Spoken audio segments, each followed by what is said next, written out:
Ayo pergi, kami akan pergi bersamamu. Zhong Qing berdiri dan berkata.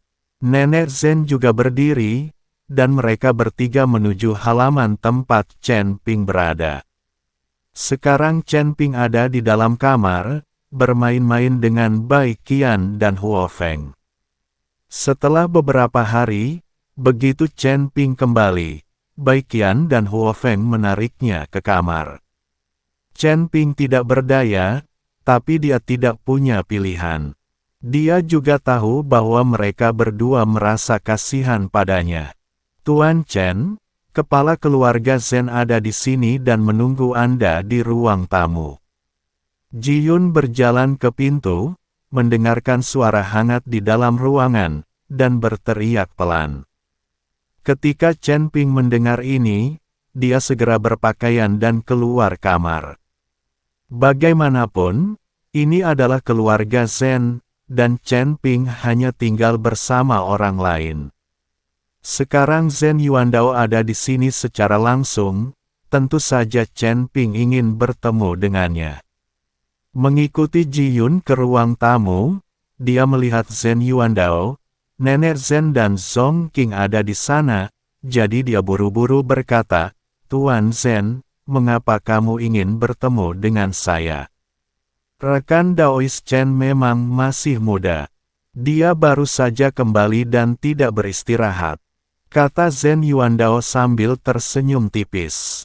Nenek Zhen dan Zhong Qing juga tertawa. Bagaimanapun, dengan kemampuan mereka, mereka dapat mendengar suara di dalam ruangan hanya dengan sedikit perhatian. Chen Ping sedikit malu dan berkata, Hei, tidak ada yang bisa kami lakukan, ini hanya masalah rutinitas. Rekan Daois Chen, dinasti Xiao mengirim seseorang untuk mencarimu 2 hari yang lalu. Karena kamu tidak ada di sini, kamu tinggal di rumah.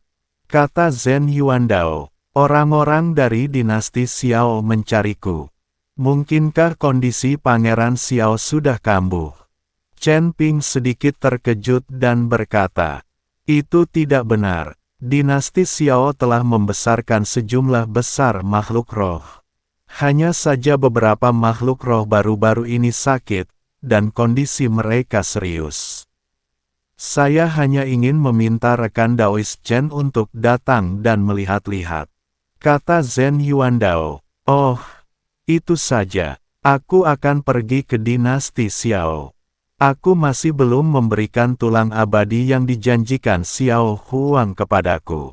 Chen Ping sebenarnya berencana pergi ke dinasti Xiao untuk mendapatkan tulang abadi. Dia ingin melihat apakah tulang abadi itu adalah tulang Raja Iblis Ciyun. Kalau begitu, saya akan mengajak rekan Daois Chen untuk bertemu dengan orang-orang dari dinasti Xiao. Zhen Yuandao berdiri dan kemudian melanjutkan, rekan Daois Chen, dinasti Xiao hanya mengundang Anda. Saya ingin tahu apakah Anda dapat membawa kami bersama Anda. Kami juga ingin belajar dari Daois Chen. Tentu saja, aku hanya tidak tahu apa maksud orang-orang dari dinasti Xiao, tapi aku akan memberitahu mereka. Chen Ping mengangguk. Zhen Yuan berkata tidak apa-apa bagi mereka untuk mengikutinya. Bagaimanapun, Chen Ping adalah orang baru di dinasti Xiao.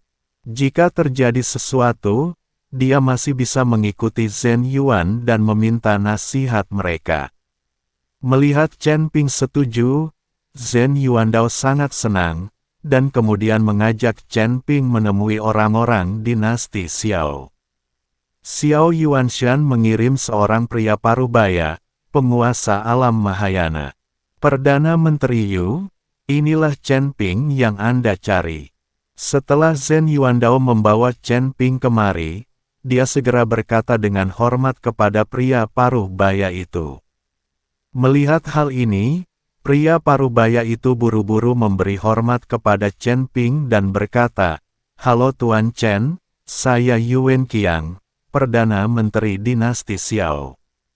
Saya datang ke sini khusus untuk mengundang Tuan Chen atas nama Kaisar Xiao. Petik 2. Chen Ping melirik ke arah Yu Wenqiang. Meskipun dia masih muda, dia telah mencapai alam Mahayana tingkat kedua. Perdana Menteri Yu, bolehkah saya membawa serta kepala keluarga Zhen dan yang lainnya? Chen Ping bertanya. Tentu saja. Selama Tuan Chen pergi, tidak peduli berapa banyak orang yang datang. Kata Yu Wenqiang, baiklah, izinkan aku mengucapkan selamat tinggal, lalu kita berangkat. Chen Ping mengangguk, lalu pergi memberitahu Huo Feng dan Bai Qian bahwa mereka akan pergi. Dia tidak bisa pergi diam-diam sendirian. Diperkirakan ketika dia kembali, mereka berdua akan marah lagi. Mereka menghukumnya, dan Chen Ping tidak tahan. Chen Ping benar-benar memahami kekuatan kedua wanita ini. Setelah mengucapkan selamat tinggal, Chen Ping mengikuti Zhen Yuandao dan yang lainnya, lalu mengikuti Yu Wenqiang ke dinasti Xiao. Chen Ping dan yang lainnya sedang duduk di dalam mobil, sementara di luar ada 8 makhluk spiritual yang menarik mobil ke depan.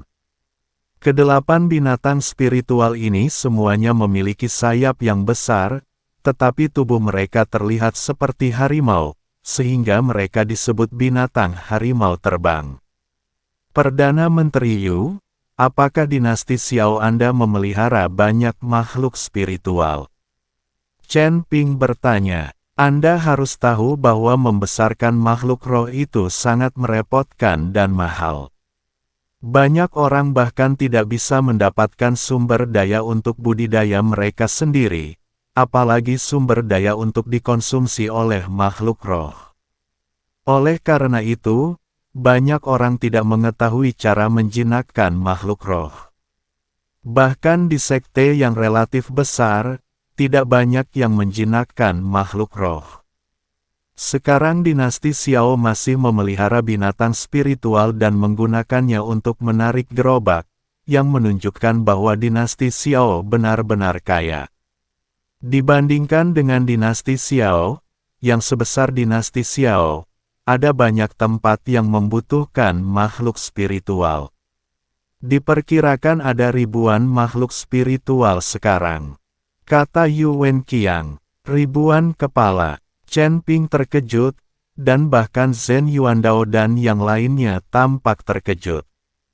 Ribuan makhluk roh menghabiskan banyak uang setiap hari. Kecuali kekuatan tertinggi di surga dan dunia manusia seperti dinasti Xiao, tidak ada yang mampu membesarkan begitu banyak makhluk roh. Tuan Chen, jangan khawatir. Hanya ada beberapa lusin makhluk roh yang sakit, tidak semuanya sakit. Melihat penampilan Chen Ping, Yu Wenqiang buru-buru menjelaskan. Dia mengira Chen Ping ketakutan ketika dia mendengar ada ribuan makhluk spiritual. Lagi pula, ada ribuan makhluk spiritual. Bahkan jika Chen Ping kuat, dia mungkin tidak akan bisa menyembuhkan mereka bahkan jika mereka melelahkannya sampai mati. Perdana Menteri Yu, apa saja gejala dari makhluk roh ini? Chen Ping ingin mengetahui terlebih dahulu apa saja gejala dari makhluk roh ini, sehingga dia tahu bagaimana cara menghadapinya. Tuan Chen, gejala dari makhluk spiritual ini berbeda. Jadi saya tidak bisa memberitahu Anda secara detail. Anda bisa melihatnya sendiri saat Anda sampai di sana. Kata Yu Wenqiang. Oke. Chen Ping mengangguk dan tidak berkata apa-apa lagi. Binatang macan terbang itu menarik gerobak dan terbang dengan cepat di udara. Setelah berjalan hampir sehari, mereka akhirnya membuka kota yang sangat megah dan spektakuler. Kota ini mungkin berkali-kali lebih besar dari kota Kekaisaran Iblis. Apakah ini dinasti Xiao? Chen Ping melihat ke kota di bawah dan berkata dengan kaget. Tuan Chen, ini adalah kota Wuhui, ibu kota dinasti Xiao. Sebenarnya, kami telah lama memasuki wilayah dinasti Xiao. Seluruh dinasti Xiao memiliki 172 ibu kota, dan wilayahnya sangat luas. Kata Yu Wenqiang. Baru kemudian Chen Ping menyadari bahwa mereka telah lama memasuki dinasti Xiao. Kota besar ini hanyalah ibu kota dinasti Xiao. Chen Ping telah mendengar bahwa dinasti Xiao sangat kuat, tetapi dia tidak menyangka dinasti Xiao akan sekuat itu. Binatang harimau terbang itu jatuh menuju kota Wuhui. Ketika semakin dekat, Chen Ping menemukan bahwa kota Wuhui yang besar ini memiliki formasi di sekelilingnya. Tampaknya dinasti Xiao juga memiliki ahli formasi, dan seharusnya juga ada apoteker. Namun, tampaknya apoteker di dinasti Xiao tidak dapat menangani makhluk spiritual yang sakit ini. Binatang macan terbang itu menarik kereta dan mendarat di gerbang kota. Setelah melihat binatang macan terbang itu, beberapa penjaga segera membuka gerbang kota dengan hormat. Ketika banyak orang di kota melihat ini, mereka semua menyingkir dan berhenti bergerak. Chen Ping meliriknya dan melihat bahwa penjaga gerbang kota benar-benar mampu melampaui alam kesengsaraan. Zhen Yuandao dan yang lainnya juga melihatnya dengan wajah terkejut. Sepertinya mereka belum pernah ke kota tanpa penyesalan. Bahkan orang-orang yang menjaga gerbang berada di alam kesengsaraan, yang menunjukkan betapa kuatnya dinasti Xiao. Zhen Yuan berkata bahwa 4 keluarga besar di kota Yongle sebenarnya bukan apa-apa di hadapan dinasti Xiao. Bahkan Chen Ping, yang telah melakukan perjalanan jauh dan melihat banyak orang di dunia, kini sangat terkejut dengan kekuatan dinasti Xiao.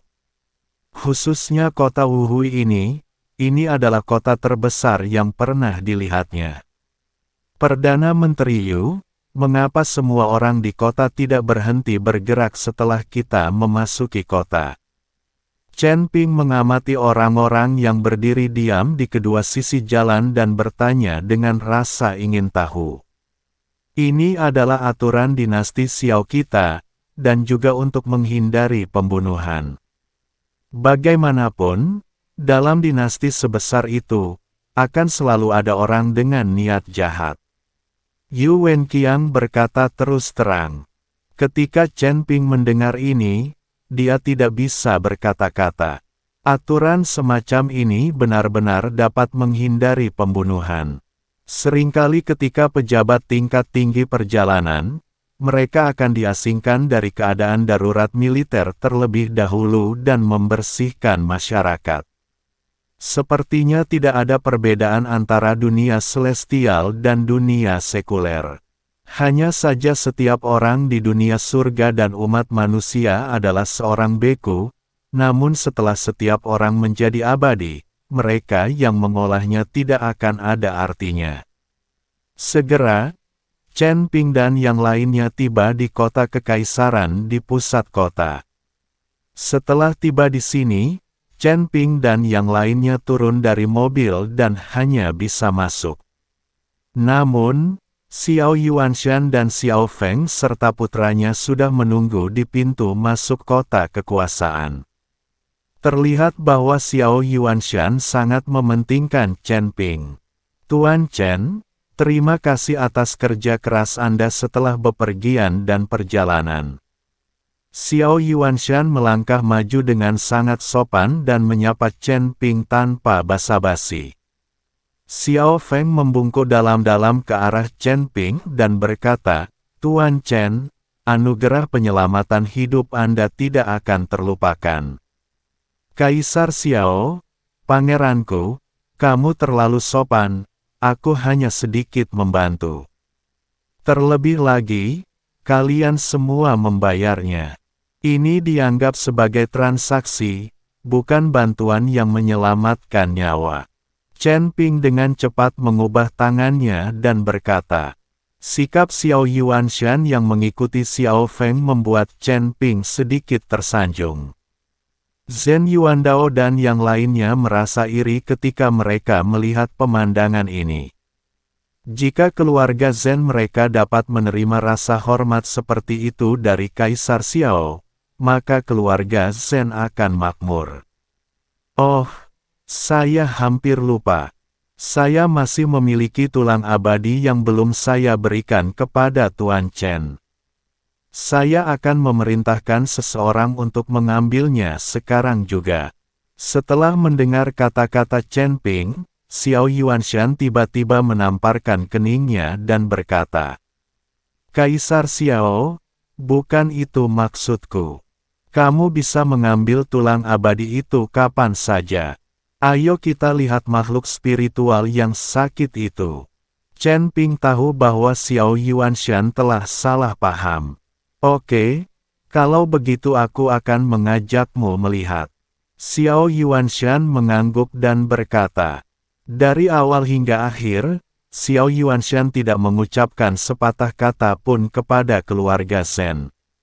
Dari sini terlihat bahwa keluarga Zhen benar-benar seperti semut di hadapan dinasti Xiao. Xiao Yuanshan secara pribadi membawa Chen Ping dan yang lainnya ke sisi kota kekaisaran. Ada area luas di sini di mana banyak binatang spiritual dikurung.